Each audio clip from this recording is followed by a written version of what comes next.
Todo empezó con una llamada que no debía haber escuchado. Yo estaba en la cocina, preparando mi café de la tarde, cuando sonó el teléfono de Hugo. Mi yerno había dejado el auricular sobre la mesa y se había ido al baño, pero la llamada siguió conectada. Al principio no le presté atención, pero entonces escuché su voz desde el pasillo, hablando con alguien. Este viejo es un patético completo, decía riéndose.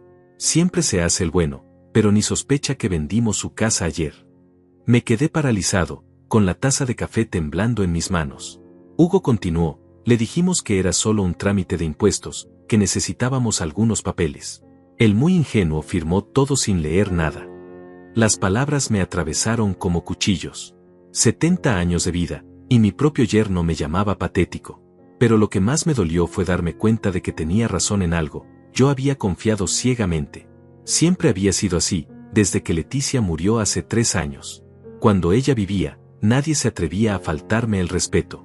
Leticia tenía una forma de mirar que ponía a todos en su lugar, especialmente a Hugo. Benjamín, me decía, ese hombre tiene ojos de tiburón. No confíes tanto en él. Pero yo creía que exageraba, que una familia debía apoyarse mutuamente. Después del funeral, las cosas comenzaron a cambiar poco a poco. Hugo y Bárbara empezaron a visitarme más seguido, siempre con alguna excusa. Papá, no puedes vivir solo en esta casa tan grande, decía mi hija. Es mejor que vengas a vivir con nosotros. Pero yo me resistía. Esta casa era mi refugio, el lugar donde Leticia y yo habíamos criado a Bárbara, donde cada rincón guardaba nuestros recuerdos. El reloj de la sala marcaba las 5 de la tarde cuando Hugo regresó del baño. Su rostro cambió al ver mi expresión. «Benjamín, ¿te sientes bien? Te ves pálido». Yo asentí en silencio, fingiendo que no había escuchado nada. Pero por primera vez en meses, veía a mi yerno con claridad. Era un hombre alto, de unos 40 años, con el cabello perfectamente peinado hacia atrás y una sonrisa que ahora me parecía falsa. Sus ojos, como había dicho Leticia, eran fríos y calculadores. ¿Cómo no lo había notado antes? Solo estoy un poco cansado, le dije, tratando de mantener la voz firme. Hugo asintió, pero noté cómo sus ojos se desviaron hacia el teléfono. Se dio cuenta de que la llamada seguía conectada y rápidamente colgó. Su expresión cambió por un segundo, una sombra de preocupación cruzó su rostro, pero enseguida volvió a sonreír. Bueno, suegro, Bárbara me pidió que le trajera estos documentos. Sacó una carpeta de su maletín y la puso sobre la mesa. Son algunos papeles de la casa, nada importante. Solo firme aquí y aquí. Señaló con el dedo 2 líneas marcadas con X. Ahora entendía. Todos esos documentos que había firmado las últimas semanas no eran trámites menores. Eran la transferencia de mi propiedad, mi hogar, mi vida entera. Y yo, como el patético que Hugo creía que era, había firmado mi propia sentencia sin leer ni una sola línea. Recordé el día que compré esta casa. Tenía 30 años, acababa de casarme con Leticia y trabajaba 12 horas diarias en la fábrica textil. Cada peso que ganaba lo guardaba para el enganche. Leticia cosía por las noches para ayudar con los gastos. Tardamos 5 años en reunir el dinero suficiente, pero cuando finalmente recibimos las llaves, nos abrazamos y lloramos de alegría en el portal. Esta casa será nuestro hogar para siempre, le dije a Leticia aquella noche. Ella sonrió y puso su mano sobre mi mejilla. Y aquí criaremos a nuestros hijos, y ellos traerán a sus hijos. Nunca imaginé que 40 años después, esos mismos hijos me quitarían todo lo que habíamos construido juntos. En el dormitorio principal, sobre la cómoda, todavía estaba la fotografía de nuestra boda. Leticia llevaba un vestido blanco sencillo que ella misma había cosido, y yo lucía mi único traje bueno. Éramos jóvenes, pobres, pero teníamos sueños y sobre todo, nos teníamos el uno al otro. Benjamín, me decía Leticia cada mañana mientras me preparaba el café, recuerda que un hombre vale por su palabra y por cómo trata a su familia. Yo siempre había vivido según esos principios. Trabajé honestamente, crié a mi hija con amor, nunca le falté el respeto a nadie. Pero ahora me daba cuenta de que mi bondad había sido interpretada como debilidad. El teléfono volvió a sonar. Hugo lo contestó rápidamente, pero esta vez se alejó hacia el jardín. Lo observé desde la ventana mientras hablaba en voz baja, gesticulando nerviosamente. Cuando regresó, su sonrisa era aún más forzada que antes. Era trabajo, dijo. Siempre hay algún problema que resolver. Pero yo sabía que mentía. Probablemente era el mismo amigo de antes, o tal vez el comprador de mi casa, preguntando sobre los últimos detalles de la venta. Me senté en mi sillón favorito, el mismo donde había visto crecer a Bárbara, donde Leticia y yo habíamos compartido tantas tardes de domingo. Hugo seguía allí, esperando que firmara los nuevos papeles, pero yo necesitaba tiempo para pensar. ¿Sabes qué, Hugo? Hoy estoy muy cansado. Déjame los documentos y mañana los reviso con calma. Su expresión cambió ligeramente. Pero suegro, es algo urgente. El contador necesita estos papeles hoy mismo. Insistía con una sonrisa que no llegaba a sus ojos. Son solo unas firmas, no le tomará ni 5 minutos. Mañana, repetí con más firmeza. Era la primera vez en meses que le decía que no a algo. Hugo guardó los papeles en su maletín, claramente molesto, pero trató de disimularlo. Está bien, Benjamín. Descanse y mañana hablamos. Se dirigió hacia la puerta, pero antes de salir se volvió. Y por favor, no mencione nada a Bárbara sobre los documentos. Ella se preocupa mucho por estas cosas del dinero. Cuando se fue, me quedé solo con mis pensamientos. La casa parecía diferente ahora, como si hubiera perdido algo de su calidez. Caminé por los pasillos, tocando las paredes donde todavía colgaban las fotografías de nuestra vida familiar. Aquí estaba Bárbara a los 5 años, perdiendo su primer diente. Allá, su graduación de secundaria, con Leticia y yo abrazándola orgullosos. ¿Cuándo había comenzado todo esto? Intenté recordar las primeras señales. Tal vez fue cuando Hugo comenzó a llamarme viejo en lugar de suegro. Al principio parecía cariñoso, pero ahora me daba cuenta de que era despectivo. O cuando Bárbara dejó de preguntarme mi opinión sobre las decisiones importantes de la familia. Recordé una conversación que tuvimos hace 6 meses. Bárbara había venido sola, sin Hugo, algo que ya era raro. Papá, me dijo, Hugo y yo hemos estado pensando. Esta casa es muy grande para ti. Los gastos de mantenimiento, la luz, el agua, es mucho para tu pensión. Yo le dije que me las arreglaba bien, que la casa era mi hogar. Pero papá, piensa en nosotros también. Tenemos 2 hijos, necesitamos más espacio. En ese momento no entendí lo que realmente me estaba diciendo. Pensé que era una conversación hipotética, que tal vez en el futuro podríamos considerar algún arreglo. Nunca imaginé que ya tenían un plan en marcha. Fui a la cocina y abrí el cajón donde guardaba todos los documentos importantes. Estaba prácticamente vacío. Solo quedaban algunas facturas viejas y el certificado de defunción de Leticia.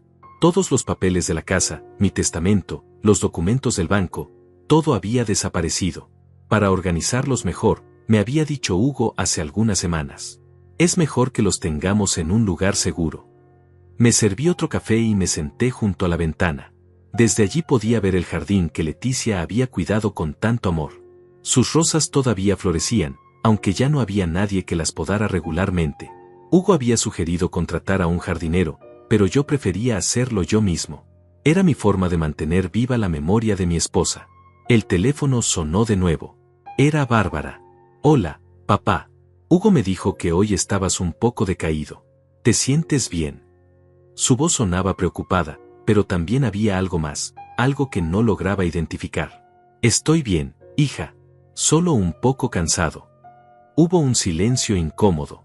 Papá, sobre los papeles que te llevó Hugo, es importante que los firmes pronto. Son para tu beneficio, para que no tengas problemas con Hacienda. ¿Qué problemas con Hacienda, Bárbara? Siempre he pagado mis impuestos. Mi voz sonó más dura de lo que pretendía. No, papá. No es que hayas hecho algo malo. Es solo que, bueno, es complicado de explicar por teléfono. Mañana voy a verte y hablamos con calma. Después de colgar, me di cuenta de que mi hija también estaba actuando de manera extraña. Había algo ensayado en sus palabras, como si hubiera practicado lo que me iba a decir. ¿Cuándo había dejado de ser espontánea conmigo? ¿Cuándo había comenzado a tratarme como si fuera un niño que necesita que le expliquen las cosas de manera simple? Esa noche no pude dormir. Cada ruido de la casa me sobresaltaba. Por primera vez en años, me sentí inseguro en mi propio hogar. Caminé hasta el dormitorio principal, donde todavía conservaba todas las cosas de Leticia. Su perfume seguía en el tocador, su cepillo de cabello en el mismo lugar donde lo había dejado la última vez. Leticia, susurré en la oscuridad, tenías razón sobre Hugo. Perdóname por no haberte hecho caso. Abrí el cajón de su mesa de noche, donde guardaba sus joyas. El collar de perlas que le había regalado para nuestro 20º aniversario seguía allí, junto con los aretes que habían sido de su madre. Al menos esto no se lo habían llevado todavía. En el fondo del cajón, mis dedos tocaron algo que no recordaba haber visto antes. Era un sobre cerrado, con mi nombre escrito en la caligrafía de Leticia. Mi corazón comenzó a latir más fuerte. ¿Cómo era posible que no lo hubiera visto antes? El sobre estaba sellado y tenía fecha de hace 4 años, un año antes de que ella muriera. Lo sostuve entre mis manos, temblando. Leticia había escrito algo para mí, algo que había guardado en secreto. Con cuidado, abrí el sobre. Adentro había una carta y una pequeña llave dorada que no reconocí. Con las manos temblorosas, desdoblé la carta de Leticia. Su letra, siempre tan cuidada y elegante, me transportó inmediatamente a todos esos años compartidos. Mi querido Benjamín, comenzaba, si estás leyendo esto es porque ya no estoy contigo, y probablemente estás enfrentando problemas que yo temía que llegaran. Mis ojos se llenaron de lágrimas mientras continuaba leyendo. Conozco tu corazón noble, mi amor. Siempre has creído en lo mejor de las personas, especialmente de nuestra familia. Pero he notado cosas que me preocupan profundamente. Hugo no es el hombre que aparenta ser, y me duele decir que nuestra Bárbara está cambiando bajo su influencia. La carta continuaba, durante mis últimos meses, cuando estaba enferma, escuché conversaciones que no debía haber escuchado. Hugo hablaba por teléfono sobre nuestras propiedades, sobre tu pensión, sobre planes para el futuro que no te incluían como dueño de tu propia vida. Bárbara lo defendía, decía que era, por tu bien, que eras demasiado confiado para manejar las finanzas. Me detuve un momento, limpiándome las lágrimas. Leticia había sabido todo esto y nunca me había dicho nada directamente. Pero por supuesto, ella conocía mi carácter. Sabía que yo nunca habría creído algo así de mi propia hija sin pruebas contundentes. Por eso he tomado precauciones, continuaba la carta. La pequeña llave que encontraste abre una caja de seguridad en el Banco Central, sucursal del centro. El número es 2847. Allí encontrarás documentos que te protegerán, copias de todo lo importante, y algo más que te dará fuerzas para enfrentar lo que viene. Mi corazón latía aceleradamente. Leticia había estado preparándose para esto, protegiéndome incluso después de su muerte. Benjamín, recuerda que un hombre no se define por lo que le quitan, sino por cómo responde cuando le quitan todo. Tú eres más fuerte de lo que crees, y más inteligente de lo que ellos imaginan. La carta terminaba, no permitas que te traten como un estorbo en tu propia vida. Esta casa, todo lo que construimos juntos, es tuyo por derecho. Pero más importante que cualquier propiedad es tu dignidad. Lucha por ella, mi amor. Yo estaré contigo en cada paso que des. Con todo mi amor eterno, tu Leticia. Guardé la carta contra mi pecho y lloré como no había llorado desde el funeral.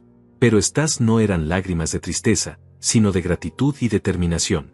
Mi esposa, incluso en sus últimos días, había pensado en mi bienestar. Había sido mi guardiana silenciosa, preparando el camino para que yo pudiera defenderme.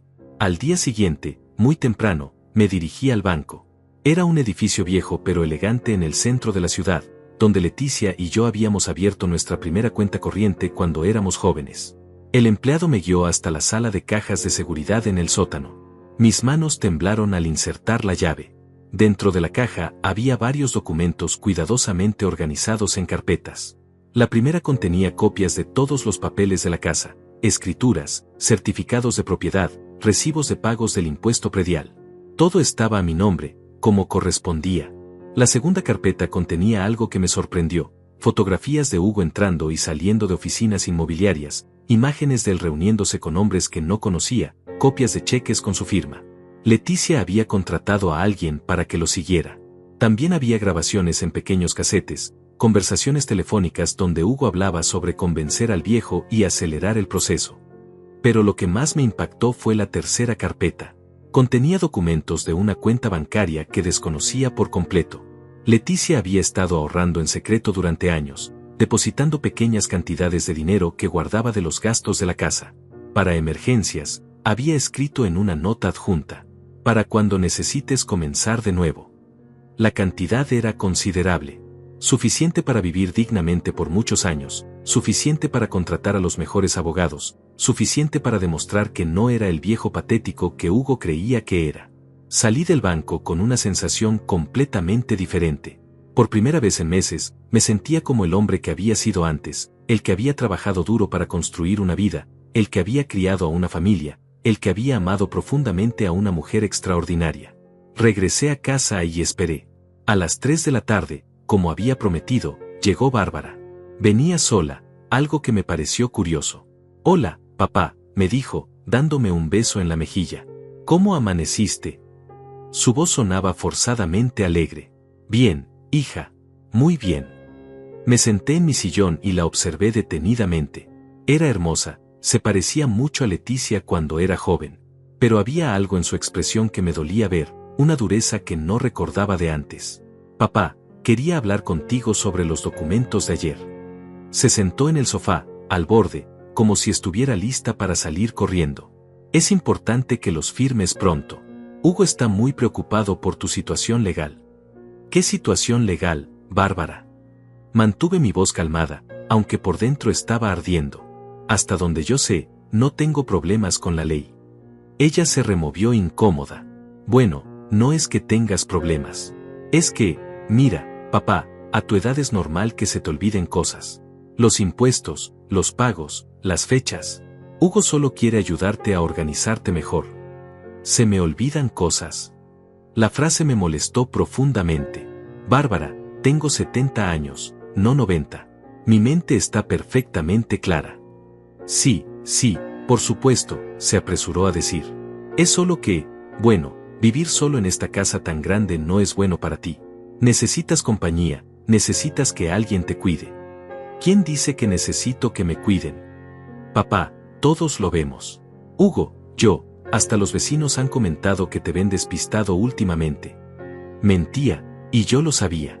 Los vecinos, especialmente Matilde de la casa de al lado, siempre me saludaban con cariño y nunca habían mencionado nada sobre mi supuesta confusión. «Bárbara», le dije, mirándola directamente los ojos, «¿tú realmente crees que soy incapaz de cuidar de mí mismo?». Hubo un silencio incómodo. Por un momento, vi un destello de la niña que había sido, la que corría a abrazarme cuando llegaba del trabajo. Pero desapareció rápidamente. «No es eso, papá. Es que Hugo y yo queremos lo mejor para ti.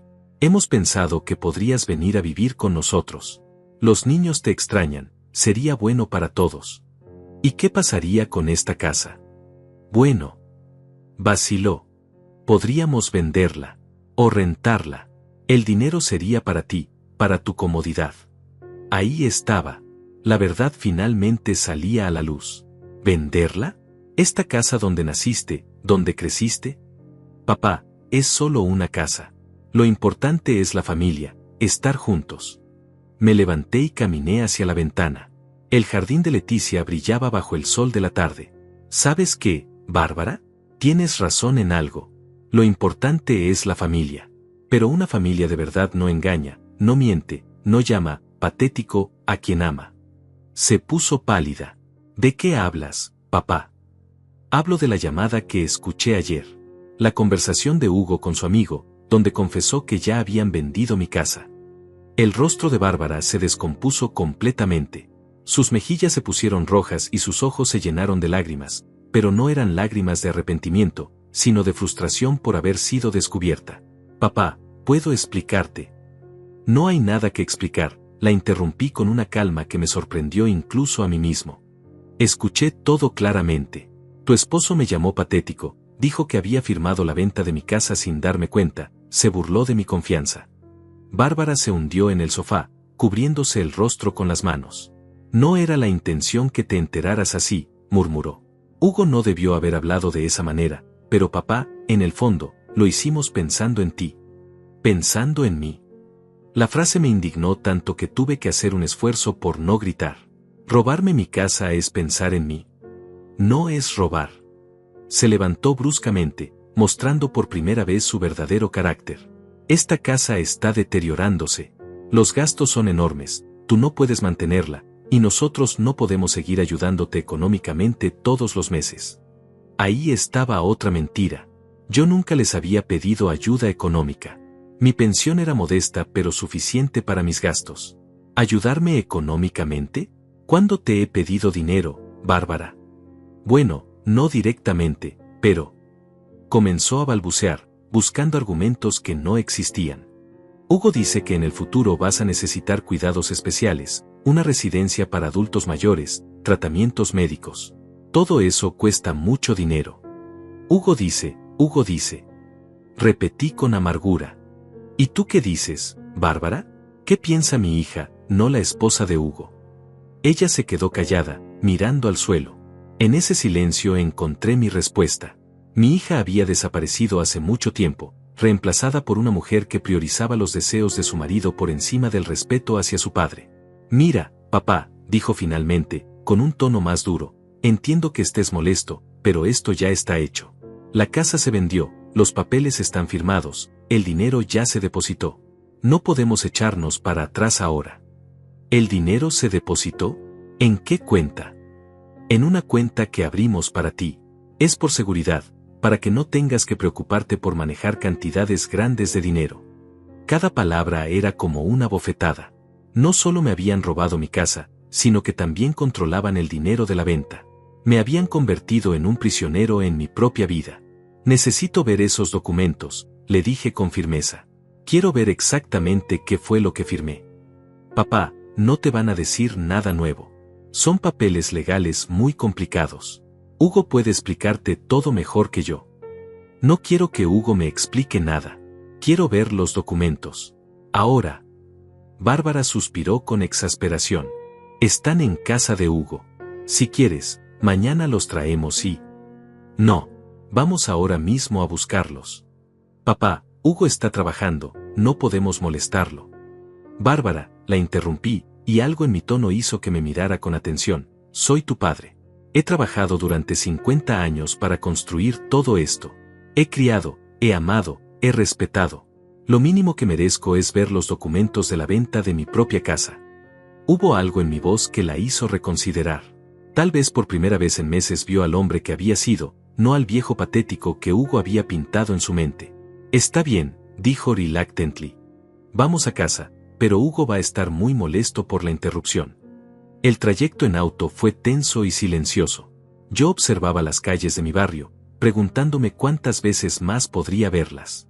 Cuando llegamos a la casa de Bárbara y Hugo, una construcción moderna en una zona residencial exclusiva, me di cuenta de algo que antes no había notado. Vivían mucho mejor de lo que sus ingresos aparentes podían permitir. Hugo estaba en su estudio, hablando por teléfono cuando entramos. Al vernos, su expresión cambió drásticamente. Te llamo después, dijo rápidamente y colgó. Benjamín, qué sorpresa. ¿Todo bien? Quiero ver los documentos de la venta de mi casa. Su sonrisa se desvaneció. Perdón. Los documentos que firmé. Quiero verlos todos. Hugo miró a Bárbara, quien le hizo una seña que no pude interpretar. Por supuesto, suegro, pero puedo preguntar por qué el interés súbito. Porque es mi casa y tengo derecho a saber qué fue exactamente lo que vendí, a quién, y por cuánto. Hugo se dirigió a un archivo y sacó una carpeta gruesa. Aquí están todos los documentos. Pero le advierto que son papeles muy técnicos, llenos de terminología legal que puede resultar confusa. Tomé la carpeta y comencé a revisarla. Hugo tenía razón en algo, eran documentos complicados, llenos de lenguaje jurídico. Pero había cosas que cualquiera podía entender. El precio de venta, por ejemplo. Y cuando lo vi, mi sangre se heló. ¿2 millones de pesos? Pregunté, sin poder creer lo que veía. Mi casa se vendió por 2 millones de pesos. Sí, dijo Hugo, tratando de sonar casual. Es un buen precio, considerando las condiciones actuales del mercado. Pero yo sabía que estaba mintiendo. Esa casa valía al menos el doble, probablemente más. Estaba ubicada en una zona que se había revalorizado mucho en los últimos años, tenía un terreno grande, y la construcción, aunque antigua, estaba en excelentes condiciones. ¿Y dónde está ese dinero? En la cuenta que abrimos para usted. Aquí tiene el comprobante. Me mostró un papel del banco con mi nombre, pero cuando vi el saldo, quise gritar. Aquí dice que hay 300,000 pesos en la cuenta. Exacto. El resto se utilizó para pagar impuestos, comisiones del notario, gastos de escrituración. 1,700,000 pesos en gastos.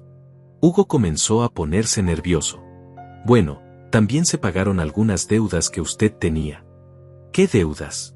Yo no tengo deudas. Suegro, usted nos debe dinero a nosotros. Los gastos médicos de Leticia, los préstamos que nos pidió el año pasado. Era otra mentira, y una particularmente cruel. Los gastos médicos de Leticia habían sido cubiertos por el Seguro Social, y yo nunca les había pedido dinero prestado. Pero Hugo tenía documentos que supuestamente probaban lo contrario. ¿Esto es lo que firmé?, pregunté, señalando un pagaré con mi firma donde aparentemente yo reconocía una deuda de 1 millón de pesos.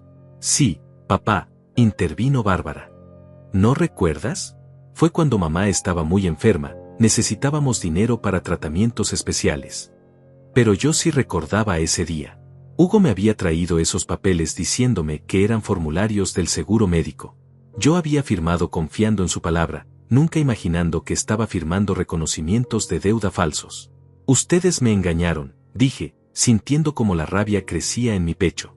Me hicieron firmar documentos mintiendo sobre su contenido. Papá, no es así, comenzó Bárbara, pero Hugo la interrumpió.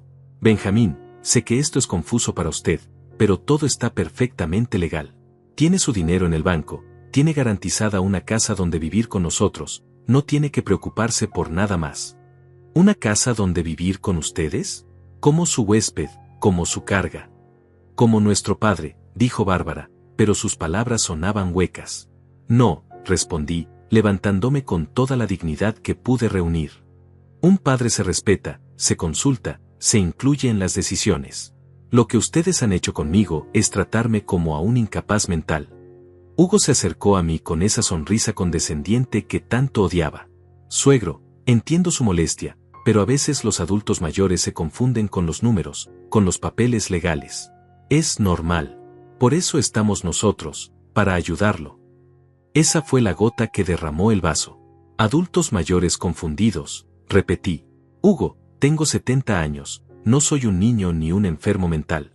Y definitivamente no soy un patético, como le dijiste a tu amigo por teléfono. Su rostro se puso completamente pálido. Yo, no sé de qué habla. Sé exactamente de qué hablo. Escuché toda la conversación. Sé que se burlaron de mí, que me llamaron ingenuo, que celebraron haberme engañado. El silencio que siguió fue ensordecedor. Hugo y Bárbara se miraron, y en esa mirada vi la confirmación de todo lo que había sospechado. En ese momento de silencio absoluto, algo cambió dentro de mí. Durante meses había sido el anciano sumiso que ellos querían que fuera, pero la humillación tenía un límite. Me irguí todo lo que pude y los miré con una serenidad que los desconcertó. Hugo, dije con voz pausada, durante 3 años has estado en mi casa, has comido en mi mesa, has fingido respeto hacia mí. Pensé que eras un buen hombre para mi hija, alguien que la haría feliz y que me daría nietos que pudiera amar. Hugo trató de interrumpir, pero levanté la mano para silenciarlo. No he terminado. Durante todo este tiempo, has estado planeando robarme. No hay otra palabra para lo que han hecho. Robar. Y lo peor de todo es que convenciste a mi propia hija de que participara en este engaño. Bárbara comenzó a llorar, pero eran lágrimas de frustración, no de arrepentimiento. Papá, no entiende la situación completa. Esa casa es demasiado para usted. Los gastos, el mantenimiento, la soledad. Pensamos que era lo mejor. ¿Lo mejor? ¿Mentirme era lo mejor? ¿Falsificar documentos era lo mejor? ¿Burlarse de mí como si fuera un tonto era lo mejor? Hugo recuperó un poco de compostura e intentó tomar control de la situación. Benjamín, sé que está molesto, pero las cosas ya están hechas. La casa ya se vendió, los papeles están firmados ante notario. No hay vuelta atrás. Lo mejor es que acepte la situación y sigamos adelante como una familia. ¿Como una familia? La pregunta salió cargada de ironía. Hugo, las familias se construyen sobre respeto y confianza. Ustedes destruyeron ambas cosas. Me dirigí hacia la puerta, pero antes de salir me volví para mirarlos una última vez. Tienen razón en algo, no hay vuelta atrás. Pero no en el sentido que ustedes piensan. ¿Qué quiere decir con eso?, preguntó Hugo, y por primera vez detecté un matiz de preocupación en su voz. Quiere decir que el patético viejo que conocían ya no existe, y van a descubrir que subestimaron gravemente al hombre que realmente soy. Salí de esa casa con paso firme, dejándolos con sus dudas y su culpa. El aire de la tarde me pareció más limpio, como si finalmente pudiera respirar después de meses de asfixia emocional. De camino a casa, pasé por la oficina del abogado Pablo Morales, un hombre mayor que había manejado algunos asuntos legales para Leticia y para mí en el pasado. Su secretaria me informó que estaba con un cliente, pero cuando le dije que era urgente, Pablo salió a recibirme inmediatamente. Benjamín, qué gusto verlo. ¿Cómo ha estado? Su sonrisa era genuina, algo que no había visto en mi propia familia en mucho tiempo. Pablo, necesito su ayuda. Creo que he sido víctima de un fraude. Su expresión cambió inmediatamente. Pase a mi oficina. Cuénteme todo con detalle. Durante la siguiente hora, le conté toda la historia. Pablo tomaba notas meticulosamente, ocasionalmente hacía preguntas específicas, y cuando le mostré los documentos que había copiado en casa de Hugo, su semblante se volvió serio. Benjamín, esto es muy grave. Si lo que me está contando es cierto, estamos hablando de fraude, falsificación de documentos, y posiblemente abuso de confianza agravado. ¿Hay algo que podamos hacer? Definitivamente. Pero necesito que me traiga todos los documentos originales que pueda conseguir, y también necesitamos evidencia de las mentiras que le dijeron para hacerle firmar esos papeles. Le conté sobre las grabaciones que Leticia había dejado en la caja de seguridad. Pablo se mostró muy interesado. Esas grabaciones podrían ser evidencia crucial. También necesito que escriba todo lo que recuerda sobre las conversaciones donde lo engañaron, con fechas exactas si es posible. ¿Cuánto tiempo puede tomar todo esto?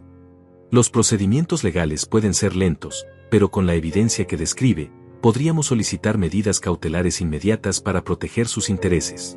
Lo primero es presentar una denuncia penal. Salí de la oficina de Pablo con una sensación extraña. Por primera vez en meses, sentía que había recuperado algo de control sobre mi vida. Pero también sabía que estaba declarándole la guerra a mi propia familia, y eso me dolía profundamente. Esa noche, sentada en mi cocina con una taza de café, reflexioné sobre todo lo que había pasado. ¿En qué momento había comenzado a perder el respeto de mi hija? ¿Cuándo había dejado de ser el padre que ella admiraba para convertirme en el estorbo que querían remover? Recordé una conversación que tuve con Leticia poco antes de que muriera. Estaba muy débil, pero su mente seguía clara. Benjamín, me había dicho, prométeme que nunca vas a dejar que nadie te trate como si fueras menos de lo que eres. Un hombre mantiene su dignidad hasta el último día de su vida. En ese momento no entendí por qué me pedía esa promesa. Ahora me daba cuenta de que ya había visto las señales de lo que estaba por venir. El teléfono sonó, interrumpiendo mis pensamientos. Era Hugo. Benjamín, necesitamos hablar. Bárbara está muy alterada por la conversación de esta tarde. No tengo nada más que hablar con ustedes. Suegro, sé que está molesto, pero no puede tomar decisiones importantes cuando está emocionalmente alterado. Mañana, cuando esté más calmado, podemos. Hugo, lo interrumpí, ya no soy tu suegro. Y definitivamente no estoy emocionalmente alterado. Por primera vez en meses, estoy pensando con total claridad. ¿Qué significa eso? Significa que mañana voy a presentar una denuncia penal por fraude y falsificación de documentos. Hubo un silencio largo del otro lado de la línea. Cuando Hugo habló de nuevo, su voz había perdido toda pretensión de amabilidad. Benjamín, no sé qué le habrán dicho, pero usted firmó esos documentos voluntariamente. Tenemos testigos. Sí, testigos que estaban cómplices en el engaño. Pero yo también tengo evidencia, Hugo. Más evidencia de la que te imaginas. ¿De qué está hablando? De grabaciones de tus conversaciones. De documentos que prueban que me mentiste sobre el contenido de lo que estaba firmando. De evidencia que demuestra que el precio de venta fue muy inferior al valor real de la propiedad. Esta vez el silencio fue aún más largo. Podía imaginar a Hugo procesando las implicaciones de lo que acababa de escuchar. Benjamín, dijo finalmente, y su tono había cambiado completamente, creo que está exagerando la situación. Podemos resolver esto en familia, sin necesidad de involucrar a abogados o autoridades. ¿Ahora quieres resolver las cosas en familia? Cuando me robaste mi casa, ¿pensaste en la familia? Cuando te burlaste de mí con tus amigos, ¿pensaste en la familia? Yo nunca, mire, tal vez me expresé mal en esa conversación telefónica, pero... Hugo, la conversación que escuché fue muy clara. No había ambigüedad en tus palabras ni en tu tono. Está bien, está bien. Tal vez dije cosas que no debía haber dicho. Pero el asunto de la casa realmente era por su bien. Usted no puede manejar una propiedad tan grande a su edad. Esa decisión era mía, no tuya. Benjamín, seamos realistas. Usted está mayor, a veces se confunde. Basta. Mi voz sonó más dura de lo que había pretendido. No estoy confundido, Hugo. Veo la situación con perfecta claridad. Ustedes me estafaron, y ahora van a enfrentar las consecuencias. ¿Y qué va a pasar con Bárbara? ¿Con sus nietos? ¿Realmente va a destruir a su propia familia por una casa? Era un golpe bajo, y Hugo lo sabía, pero ya no iba a permitir que manipulara mis emociones. Mi familia se destruyó el día que decidieron tratarme como a un objeto que podían mover a su conveniencia. Yo no estoy destruyendo nada. Solo estoy defendiendo lo que es mío. Colgué el teléfono y apagué las luces de la casa. Esa noche dormí mejor de lo que había dormido en meses. Por primera vez desde la muerte de Leticia, me sentía como el hombre que había sido, alguien que valía la pena respetar. Al amanecer del día siguiente, me levanté con una determinación que no había sentido en años. Después de desayunar, me dirigí nuevamente al banco para recoger todos los documentos de la caja de seguridad de Leticia. Esta vez los estudié con más detenimiento, y lo que encontré me confirmó que mi esposa había sido increíblemente previsora. Entre los papeles había una evaluación del valor real de la casa, hecha por un perito evaluador apenas 6 meses antes de su muerte. Según ese documento, la propiedad valía al menos 4 millones de pesos, el doble de lo que Hugo había declarado como precio de venta. También encontré copias de conversaciones de WhatsApp que alguien había impreso, donde Hugo discutía con una persona llamada socio sobre acelerar el proceso con el viejo y sacar el máximo provecho antes de que se dé cuenta. Pero lo más revelador eran las grabaciones. Leticia había logrado grabar varias conversaciones telefónicas de Hugo, probablemente usando algún dispositivo que había instalado secretamente en la casa. En una de ellas, escuché a Hugo hablando con lo que parecía ser un notario corrupto sobre cómo hacer que los documentos parezcan legítimos y asegurar que el viejo no entienda lo que está firmando. Con toda esta evidencia, me dirigí a la oficina de Pablo Morales. Cuando le mostré los documentos y le reproduje parte de las grabaciones, su expresión se volvió grave. Benjamín, esto es mucho más serio de lo que pensé inicialmente.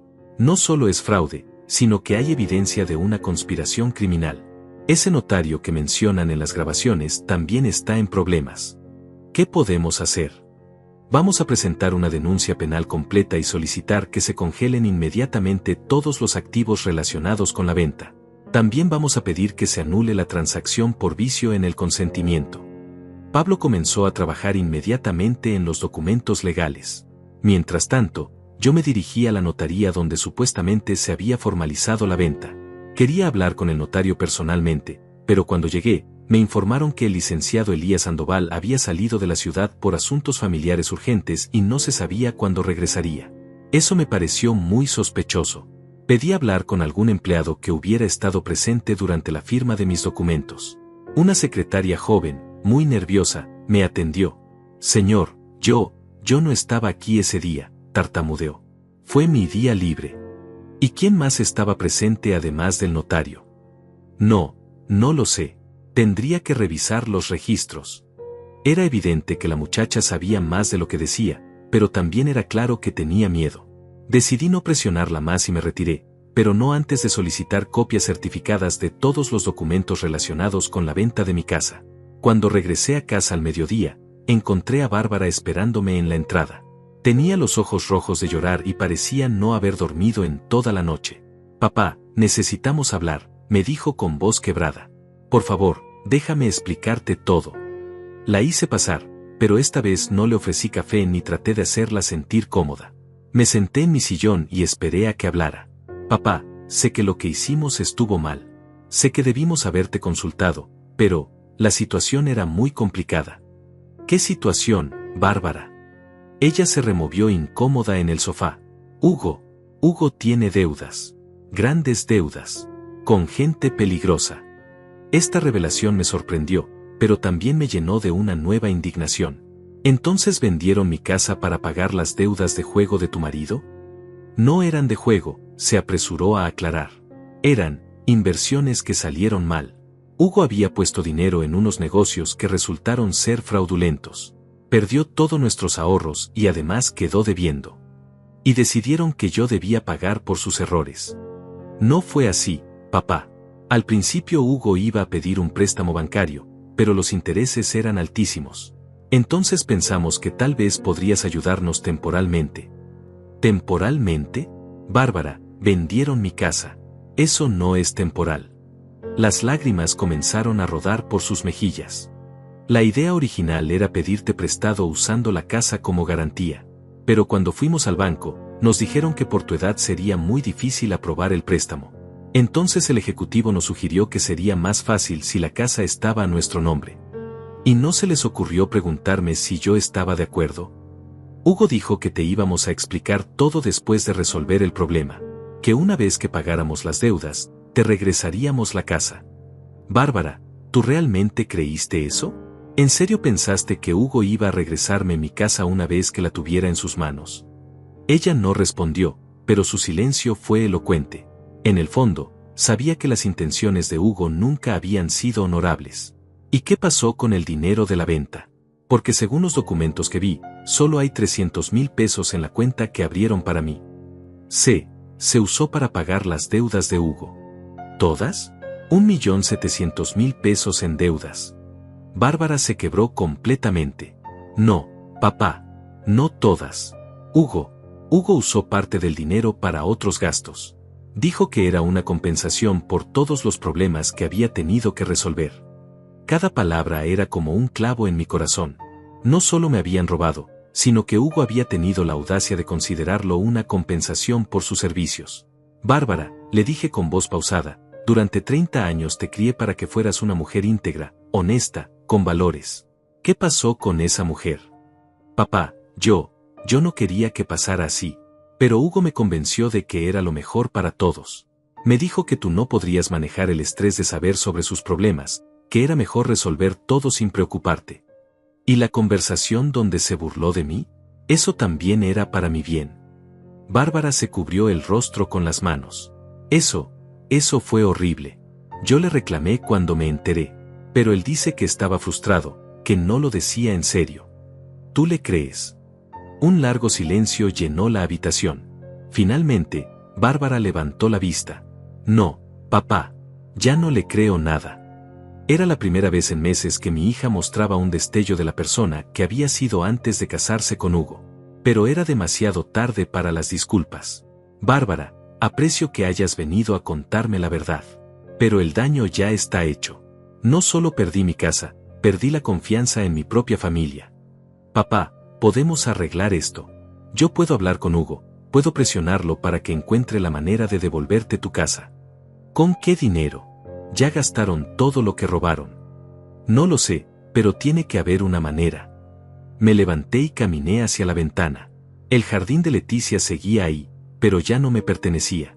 En unos días, probablemente vendría el nuevo dueño a evaluar qué cambios quería hacer. Bárbara, esta mañana presenté una denuncia penal contra Hugo. Y aunque me duela decirlo, contra ti también. Ella se puso pálida. ¿Qué? Tienes derecho a saber que van a citarte a declarar. El fiscal va a querer escuchar tu versión de los hechos. Papá, no puedes hacer esto. Somos familia. Las familias no se roban entre ellas, Bárbara. Lo que ustedes hicieron es un delito, y van a enfrentar las consecuencias. ¿Y qué va a pasar con mis hijos? Con tus nietos. Era la misma manipulación emocional que había usado Hugo, pero viniendo de mi hija dolía el doble. Tus hijos van a aprender que las acciones tienen consecuencias. Y tal vez eso los convierta en mejores personas de lo que han sido sus padres. Bárbara se levantó bruscamente. Papá, si haces esto, vas a destruir a nuestra familia para siempre. Nuestra familia se destruyó el día que decidieron traicionarme. Yo solo estoy defendiendo mi dignidad. Ella se dirigió hacia la puerta, pero antes de salir se volvió una última vez. Papá, por favor, piénsalo bien. Una vez que esto llegue a los tribunales, no habrá vuelta atrás. Tienes razón, le respondí. No habrá vuelta atrás. Pero eso se decidió cuando ustedes eligieron el camino del engaño. Cuando se fue, me senté nuevamente en mi sillón. La casa se sentía más vacía que nunca, pero por primera vez en meses, también se sentía honesta. No había más mentiras, no más pretensiones, no más humillaciones disfrazadas de cariño familiar. Esa tarde recibí una llamada de Pablo. Benjamín, tengo noticias. El fiscal aceptó la denuncia y ya ordenó una investigación preliminar. También logramos que congelen la cuenta donde depositaron el dinero de la venta. ¿Qué significa eso? Que Hugo ya no puede tocar ese dinero hasta que se resuelva el caso. Y si logramos probar el fraude, que estoy seguro de que lo haremos, la venta se anulará y usted recuperará su casa. Por primera vez en días, sonreí. ¿Cuánto tiempo puede tomar todo esto? Con la evidencia que tenemos, especialmente las grabaciones, yo diría que en unos 3 meses podríamos tener una resolución favorable. Colgué el teléfono sintiendo algo que no había experimentado desde la llamada de Hugo: esperanza.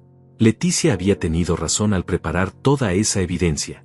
Incluso después de muerta, seguía protegiéndome. Los siguientes días transcurrieron en una extraña mezcla de tensión y liberación.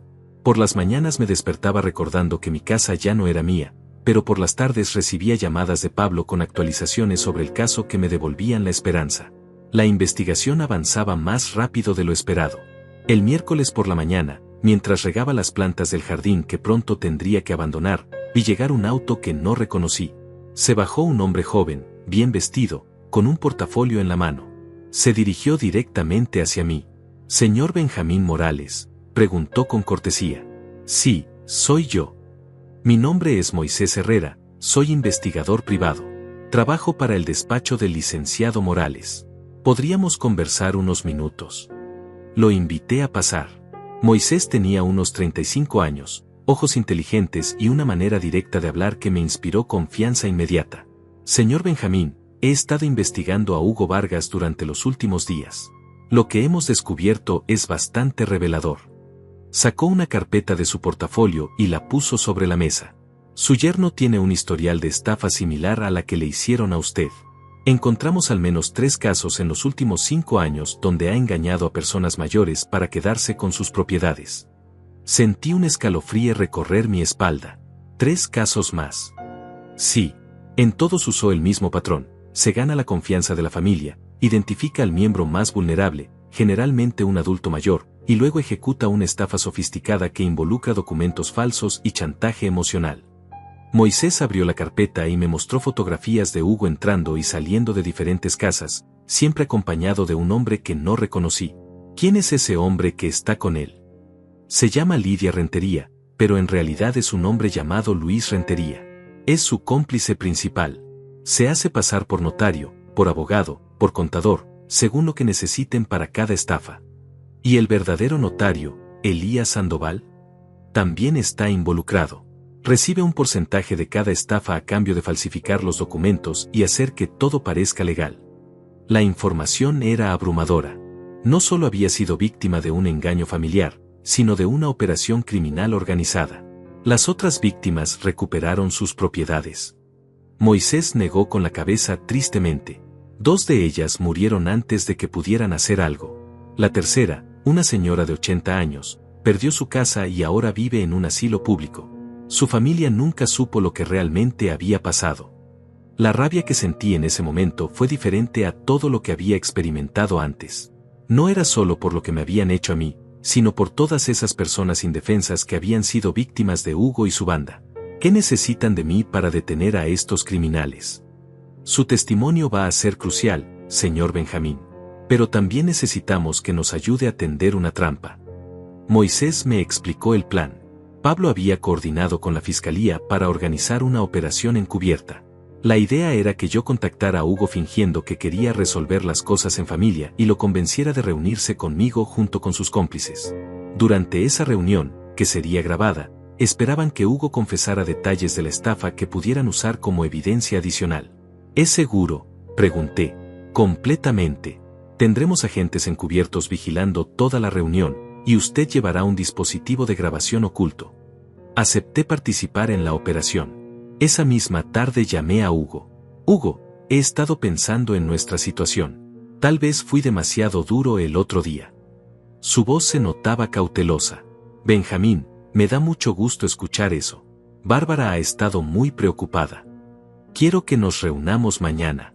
Tú, Bárbara, y cualquier otra persona que necesites traer para resolver esto definitivamente». «¿Estás seguro? ¿No va a seguir adelante con, ya sabe, los abogados y todo eso? Prefiero resolver las cosas en familia, Hugo, pero necesito que traigas todos los documentos originales y que me expliques exactamente cómo podemos arreglar la situación. Hugo aceptó inmediatamente. Quedamos de vernos al día siguiente a las 4 de la tarde en mi casa. Esa noche apenas pude dormir. No por nervios, sino por la anticipación de finalmente hacer justicia. Pensé en Leticia y en cómo se sentiría al saber que su evidencia serviría no solo para protegerme a mí, sino para evitar que otros ancianos fueran victimizados. Al día siguiente, Moisés llegó temprano para instalar el equipo de grabación. Era un dispositivo muy pequeño que se ocultaba fácilmente en mi camisa. También me colocó un micrófono diminuto que era prácticamente invisible. Recuerde, señor Benjamín, trate de que Hugo hable lo más posible sobre los detalles de cómo ejecutaron la estafa. Mientras más específico sea, mejor evidencia tendremos. A las 4 en punto llegó Hugo, pero no venía solo. Lo acompañaba el hombre que había visto en las fotografías de Moisés, y para mi sorpresa, también venía el notario Elías Sandoval. Benjamín, dijo Hugo con una sonrisa nerviosa, le presento a mi socio Luis Rentería y al licenciado Sandoval, quien manejó todos los trámites de su casa. Los tres hombres entraron a mi sala como si fueran los dueños del lugar. Hugo se sentó en mi sillón favorito sin pedirme permiso, un gesto que no pasó desapercibido. Bueno, suegro, comenzó Hugo, me da mucho gusto que haya reconsiderado su posición. Las familias deben mantenerse unidas. Sí, Hugo, pero necesito entender exactamente qué fue lo que pasó con mi casa. ¿Puedes explicarme todo desde el principio? Hugo miró a sus cómplices antes de responder. Claro, Benjamín. Como le dije, necesitábamos resolver un problema económico urgente. Su casa era la única garantía suficientemente valiosa para conseguir el dinero que necesitábamos. Pero ¿por qué no me dijeron la verdad desde el principio? Luis Rentería se inclinó hacia adelante. Señor Benjamín, la verdad es que a su edad, este tipo de decisiones pueden ser muy estresantes. Decidimos manejar todo nosotros para evitarle preocupaciones innecesarias. ¿Y cómo lograron que yo firmara la venta sin darme cuenta? El notario Sandoval sonrió con suficiencia. Fue bastante simple, en realidad. Preparamos los documentos de venta mezclados con otros papeles de rutina. Usted firmó todo sin leer, tal como esperábamos. ¿Y el precio de venta? ¿Por qué solo 2 millones cuando la casa vale mucho más? Hugo se relajó visiblemente, creyendo que yo había aceptado la situación. Bueno, suegro, tuvimos que venderla rápido. No había tiempo para buscar el mejor precio. Además, el comprador es amigo nuestro, nos hizo un favor al cerrar el trato tan rápidamente. ¿Amigo suyo? Sí, en realidad Luis aquí presente fue quien compró su casa. Todo quedó en familia, por decirlo así. Era exactamente lo que Moisés había sospechado. La casa no se había vendido a un tercero, sino al mismo cómplice de Hugo. Probablemente la iban a revender al precio real tan pronto como se calmaran las aguas.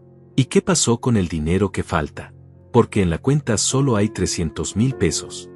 Los tres hombres se miraron entre ellos. Finalmente, Hugo respondió con una sonrisa cínica. Benjamín, seamos realistas. Usted ya no necesita mucho dinero. A su edad, con gastos mínimos, 300,000 pesos le van a durar varios años. El resto se usó para gastos operativos. Gastos operativos. Comisiones del notario, impuestos, y por supuesto, una compensación para nosotros por todo el trabajo que tuvimos que hacer. Luis Rentería se rió abiertamente. Señor Benjamín, usted debería agradecernos. Le ahorramos todos los dolores de cabeza de manejar una propiedad tan grande. Ahora puede vivir tranquilo sin preocupaciones. ¿Y dónde exactamente esperan que viva? Con nosotros, por supuesto, dijo Hugo. Bárbara ya preparó un cuarto para usted. Va a estar muy cómodo. El notario Sandoval añadió, además, si algún día necesita más dinero, podemos ayudarlo a vender algunas otras cosas. Seguramente tiene joyas, objetos de valor. Ellos mismos se estaban incriminando con cada palabra. Era evidente que veían a los ancianos como presas fáciles y que tenían toda una metodología para despojarlos de sus bienes. Una pregunta más, les dije, manteniendo un tono calmado. ¿Han hecho esto antes? Es decir, ¿han ayudado a otras familias con situaciones similares? Hugo se puso alerta de repente. ¿Por qué pregunta eso? Simple curiosidad. Parece que tienen mucha experiencia en estos asuntos. Luis Rentería, que parecía ser el más imprudente del grupo, respondió sin pensar: hemos manejado varios casos similares. La gente mayor a menudo necesita este tipo de ayuda para organizar sus finanzas. ¿Cuántos casos? No sé, tal vez 4 o 5 en los últimos años, continuó Luis, ignorando las miradas de advertencia de Hugo. ¿Y todas esas familias quedaron satisfechas con el resultado? Por supuesto, mintió descaradamente. Algunas personas necesitan que otros tomen decisiones por ellas. Es un servicio que prestamos. En ese momento supe que tenía toda la evidencia que necesitaba. Estos hombres no solo habían admitido haber estafado a múltiples víctimas, sino que habían dejado claro que lo consideraban un negocio legítimo. Bueno, les dije, levantándome lentamente, creo que ya entiendo perfectamente la situación. ¿Entonces estamos de acuerdo?, preguntó Hugo con alivio. Ya no va a seguir adelante con abogados ni denuncias. Oh, definitivamente voy a seguir adelante, respondí con una sonrisa. Pero no de la manera que ustedes esperan. La expresión de Hugo cambió inmediatamente. ¿Qué quiere decir? En ese momento se abrió la puerta y entraron 3 agentes de la policía judicial, seguidos por Moisés y Pablo. Señores, dijo uno de los agentes, quedan detenidos por los delitos de fraude agravado, falsificación de documentos y asociación delictuosa. La cara de Hugo se descompuso completamente cuando se dio cuenta de lo que había pasado. Benjamín, ¿qué es esto? Esto, Hugo, es justicia. Y se llama, que el patético viejo no era tan patético después de todo, punto. El momento de la detención fue silencioso pero intenso. Hugo, Luis y el notario Sandoval fueron esposados sin resistirse, aunque en sus rostros se reflejaba una mezcla de shock y rabia. Hugo no dejaba de mirarme con incredulidad, como si no pudiera creer que el viejo patético lo hubiera derrotado. Benjamín, murmuró mientras uno de los agentes lo conducía hacia la puerta, esto va a destruir a Bárbara y a los niños. Eso debiste pensarlo antes de robarme, le respondí sin vacilar. Las decisiones tienen consecuencias, Hugo, algo que nunca aprendiste. Después de que se llevaron a los detenidos, Pablo se quedó conmigo para explicarme los siguientes pasos del proceso legal. Benjamín, con las confesiones que grabamos hoy, más toda la evidencia que ya teníamos, el caso está prácticamente resuelto. La fiscalía va a solicitar la anulación inmediata de la venta de su casa. ¿Cuánto tiempo va a tomar? Con suerte, unas 2 semanas. El juez va a revisar toda la evidencia, pero dado que tenemos confesiones grabadas de los acusados admitiendo el fraude, no creo que haya complicaciones. Moisés añadió, también queremos que sepa que gracias a su valiente participación en esta operación, vamos a poder ayudar a las familias de las otras víctimas. Algunas de ellas van a poder recuperar parte de lo que perdieron. Esa información me llenó de una satisfacción profunda. No solo había recuperado mi dignidad y probablemente mi casa, sino que había ayudado a hacer justicia para otras familias que habían sufrido el mismo engaño. Esa noche, por primera vez en meses, cené tranquilo. Preparé la comida favorita de Leticia, un guiso sencillo que ella solía hacer los domingos, y me senté a comer mirando su fotografía en la mesa. Lo logramos, mi amor, le dije en voz baja. Tu plan funcionó perfectamente.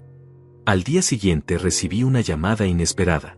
Era Bárbara, y su voz sonaba completamente diferente a como la había escuchado en meses. No había rastro de la arrogancia o condescendencia que había desarrollado bajo la influencia de Hugo. Papá, dijo, y pude escuchar que estaba llorando, vi las noticias. Arrestaron a Hugo. Sí, Bárbara. Junto con sus cómplices. Papá, yo no sabía que él había hecho esto antes. No sabía que había estafado a otras personas. Su voz se quebró completamente. Cuando los policías vinieron a catear la casa, encontraron documentos de otras víctimas. Papá, había fotografías de ancianos, planes detallados de cómo engañarlos, era horrible. ¿Y ahora qué vas a hacer? No lo sé, papá. No sé nada. Los abogados me dijeron que probablemente voy a ser citada como testigo. Me preguntaron si yo sabía sobre las otras estafas, si era parte de la organización. ¿Y qué les dijiste? La verdad. Que solo sabía sobre tu casa, y que Hugo me había convencido de que era para ayudarte. Pero papá, después de ver esos documentos, me di cuenta de que nunca conocí realmente al hombre con quien me casé. Hubo un largo silencio. Finalmente, Bárbara continuó, papá, sé que no tengo derecho a pedirte nada, pero, ¿podríamos vernos? Quiero disculparme contigo personalmente. Quiero que mis hijos sepan lo que hicimos estuvo mal. Acepté verla, pero esta vez en territorio neutral. Quedamos de encontrarnos en el parque donde solíamos llevar a los niños cuando eran pequeños. Cuando llegué, Bárbara ya estaba allí, sentada en una banca.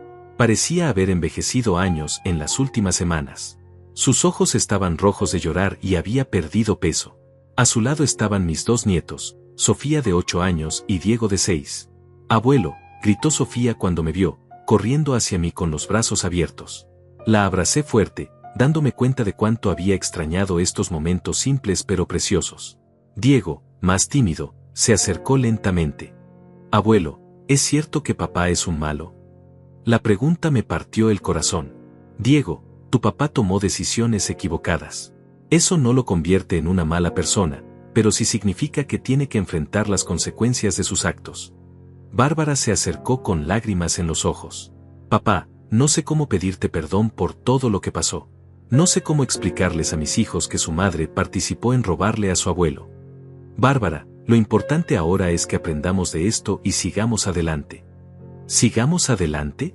Papá, yo también podría ir a la cárcel. Los abogados me dijeron que aunque no conociera todos los detalles de la operación criminal de Hugo, el hecho de haber participado en engañarte me convierte en cómplice. Era cierto. Aunque Bárbara no hubiera sabido sobre las otras víctimas, había participado conscientemente en el engaño hacia mí. ¿Qué va a pasar con los niños si te arrestan? Mi hermana dice que puede cuidarlos temporalmente, pero papá, no quiero que crezcan pensando que su familia está llena de criminales. Me senté en la banca junto a ella, observando a mis nietos jugar en los columpios. Eran inocentes en todo esto, víctimas igual que yo de las decisiones egoístas de sus padres. Bárbara, hay algo que necesitas entender. Lo que más me dolió no fue perder la casa o el dinero. Fue perder el respeto de mi propia hija. Lo sé, papá, y no sé si algún día podrás perdonarme. El perdón se gana, Bárbara, con acciones, no con palabras. Ella asintió, limpiándose las lágrimas. ¿Qué puedo hacer? Primero, coopera completamente con las autoridades. Cuenta todo lo que sepas sobre Hugo y sus negocios. Segundo, busca ayuda psicológica para entender cómo llegaste a justificar traicionar a tu propio padre. Y tercero, asegúrate de que mis nietos crezcan entendiendo la diferencia entre lo correcto y lo incorrecto.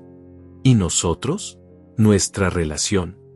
Eso va a depender de ti, Bárbara. De las decisiones que tomes de aquí en adelante. Los niños regresaron corriendo hacia nosotros. Sofía se subió a mis piernas. Abuelo, ¿cuándo podemos ir a visitarte a tu casa otra vez? Pronto, princesa. Muy pronto voy a recuperar mi casa y entonces podrán visitarme cuando quieran. Diego me miró con sus ojos grandes e inocentes. Abuelo, ¿tú nos vas a seguir queriendo aunque papá haya hecho cosas malas? La pregunta me emocionó profundamente. Diego, ustedes son mis nietos y los voy a querer para siempre, sin importar lo que pase. Ustedes no son responsables de las decisiones de sus padres. Bárbara se quebró otra vez. Papá, no merezco que seas tan bueno con ellos después de lo que te hice. No lo hago por ti, Bárbara. Lo hago por ellos. Y porque es lo que Leticia habría querido. Nos quedamos en el parque hasta que comenzó a oscurecer. Cuando nos despedimos, Bárbara me abrazó fuerte. Papá, voy a hacer todo lo posible por arreglar esto. Te lo prometo. Las promesas se cumplen, Bárbara. No se hacen. Mientras caminaba de regreso a casa, reflexioné sobre todo lo que había pasado. En pocas semanas había perdido y recuperado mucho más que una casa. Había perdido la confianza en mi familia, pero había recuperado mi autoestima. Había perdido la ilusión de una vejez tranquila rodeado de seres queridos, pero había ganado la certeza de que podía defenderme por mí mismo. Al llegar a casa, encontré un mensaje de Pablo en mi contestadora. Benjamín, tengo excelentes noticias. El juez aceptó nuestra solicitud y declaró nula la venta de su casa. A partir de mañana, usted vuelve a ser oficialmente el propietario. También congelaron todas las cuentas de Hugo y sus cómplices. Es muy probable que pueda recuperar la mayor parte del dinero que le robaron. Me senté en mi sillón favorito y miré alrededor de mi sala. Pronto todo esto volvería a ser oficialmente mío, pero más importante aún, ya había recuperado algo que nadie podía quitarme, mi dignidad. Esa noche, antes de dormir, abrí la cómoda de Leticia y saqué la carta que me había dejado. La leí una vez más, y cuando llegué a la parte donde decía un hombre no se define por lo que le quitan, sino por cómo responde cuando le quitan todo, sonreí. Gracias, mi amor, susurré, por cuidarme incluso después de partir. 6 meses después, me encontraba sentado en el mismo sillón donde había escuchado aquella conversación telefónica que cambió mi vida para siempre. Pero todo era diferente ahora. La casa había recuperado su calidez, el jardín de Leticia florecía bajo mi cuidado renovado, y por primera vez en años, me sentía verdaderamente en paz. La justicia había seguido su curso con una eficiencia que me sorprendió. Hugo fue sentenciado a 8 años de prisión por fraude agravado y asociación delictuosa. Luis Rentería recibió una condena similar, y el notario Sandoval perdió su licencia además de enfrentar una sentencia de 5 años. Todas las propiedades que habían robado fueron devueltas a sus dueños originales o a sus familias. Bárbara, fiel a su palabra, había cooperado completamente con las autoridades. Su testimonio fue crucial para desmantelar toda la red de estafas. Como resultado, recibió una sentencia suspendida y servicios comunitarios, pero lo más importante es que había comenzado un proceso real de cambio personal. La puerta se abrió y entró Sofía corriendo, seguida por Diego y Bárbara. Era sábado por la tarde, y habíamos establecido una nueva tradición, comidas familiares donde reconstruíamos lentamente los lazos que habían sido rotos. «Abuelo», gritó Sofía, abrazándome fuerte, «mira lo que hice en la escuela». Me mostró un dibujo donde aparecíamos ella, Diego, Bárbara y yo en el jardín de la casa. Notablemente, Hugo no aparecía en la imagen. «Está hermoso, princesa», le dije, dándole un beso en la frente. Diego se subió al sofá junto a mí. «Abuelo, ¿me enseñas otra vez a cuidar las rosas de la abuela?» «Por supuesto, campeón. Después de comer vamos al jardín». Bárbara se acercó con una sonrisa tímida. En estos meses había notado cambios profundos en ella. La arrogancia había desaparecido, reemplazada por una humildad genuina. Había comenzado terapia psicológica y por primera vez en años parecía estar reconectando con la mujer que había sido antes de casarse con Hugo. «¿Cómo te sientes hoy, papá?», me preguntó, como hacía cada vez que nos veíamos. «Bien, hija. Muy bien». Era cierto. Los últimos meses habían sido los mejores que había vivido desde la muerte de Leticia. No solo había recuperado mi casa y la mayor parte de mi dinero, sino que había recuperado algo mucho más valioso, mi autoestima y el respeto de mi familia. Durante la comida, Bárbara me contó sobre su trabajo en el Centro de Apoyo a Víctimas de Fraude donde ahora prestaba servicios comunitarios. «Papá, esta semana ayudé a una señora de 75 años que había sido estafada por su propio hijo. Me recordó mucho a lo que te hicimos nosotros». «¿Y cómo la ayudaste?». Le conté nuestra historia. Le expliqué cómo tú no te quedaste callado, cómo luchaste por recuperar lo que era tuyo. Eso le dio valor para presentar su propia denuncia. Me llenó de orgullo saber que mi experiencia estaba sirviendo para ayudar a otros. ¿Sabes qué, Bárbara? Creo que esa es la mejor reparación que puedes hacer. Después de comer, mientras los niños jugaban en el jardín, Bárbara y yo nos sentamos en la terraza. Era en estos momentos íntimos donde habíamos logrado reconstruir lentamente nuestra relación. «Papá, ¿puedo preguntarte algo?». «Por supuesto». «¿Cómo supiste que tenías que luchar? Quiero decir, después de tantos meses de dejarnos controlarte, ¿qué fue lo que te hizo cambiar?». Era una pregunta que me había hecho muchas veces a mí mismo. Creo que fue escuchar cómo Hugo me llamaba patético. En ese momento me di cuenta de que había permitido que otros definieran quién era yo. ¿Y no tienes miedo de volver a confiar en la familia? Bárbara, la confianza es como estas rosas del jardín. Cuando la cortas, puede volver a crecer, pero toma tiempo y cuidado constante. Ella asintió, limpiándose una lágrima. Cada día trato de hacer algo para merecer de nuevo tu confianza. Lo sé, hija. Y lo noto. Era cierto. Bárbara había cambiado profundamente. Había comenzado a visitar a las otras víctimas de Hugo, llevándoles disculpas personales y ayudándolas con los trámites legales. También había insistido en que los niños supieran la verdad completa sobre lo que había pasado, adaptada a su edad, pero sin ocultarles la realidad. «Papá, hay algo más que quiero decirte». «Dime». «He estado ahorrando dinero de mi trabajo. Quiero devolverte todo lo que Hugo gastó de la venta de tu casa, aunque me tome años». «Bárbara, eso no es necesario. La justicia ya recuperó la mayor parte del dinero». «Para mí sí es necesario, Papá, necesito saber que reparé personalmente el daño que ayudé a causar. Miré a mi hija y vi por primera vez en años a la mujer íntegra que había criado. Está bien, pero con una condición. ¿Cuál? ¿Qué parte de ese dinero lo uses para seguir estudiando? Quiero que termines la carrera que abandonaste cuando te casaste con Hugo. Sus ojos se llenaron de lágrimas de gratitud. ¿Lo dices en serio? Completamente en serio. Una mujer con educación es menos probable que permita que alguien la manipule. Esa tarde, después de que Bárbara y los niños se fueron, me dirigí al jardín para mi ritual diario de cuidar las plantas de Leticia. Mientras podaba las rosas, reflexioné sobre todo lo que había aprendido en estos meses. Había descubierto que la vejez no tenía que ser sinónimo de vulnerabilidad, que el amor familiar no justificaba el abuso, que la bondad no era lo mismo que la ingenuidad. Y más importante aún, que nunca era demasiado tarde para defender la propia dignidad. El teléfono sonó, interrumpiendo mis pensamientos. Era Pablo con noticias sobre el caso. Benjamín, acaban de confirmar la sentencia de Hugo. También tengo noticias sobre las otras víctimas. Gracias a la evidencia que proporcionó, hemos logrado recuperar propiedades por valor de más de 20 millones de pesos. ¿Y las familias? Todas han recuperado al menos parte de lo que perdieron. Usted inició algo muy importante, Benjamín. Su valentía ha ayudado a muchas personas. Después de colgar, me senté en el banco del jardín donde Leticia y yo solíamos tomar café por las tardes. El sol se estaba poniendo, pintando el cielo de naranja y rosa. ¿Sabes qué, mi amor?, le dije a su fotografía que siempre llevaba conmigo. Creo que por primera vez entiendo realmente lo que me quisiste enseñar con esa carta. Saqué la carta de mi bolsillo. Después de todos estos meses, seguía llevándola conmigo. No se trata solo de defender nuestras propiedades o nuestro dinero.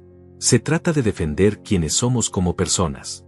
Una brisa suave movió las hojas del árbol bajo el cual estábamos sentados, y por un momento tuve la sensación de que Leticia estaba allí conmigo, orgullosa de lo que había logrado. Esa noche, mientras cenaba solo en mi cocina, recibí una llamada inesperada. Era Matilde, mi vecina de toda la vida.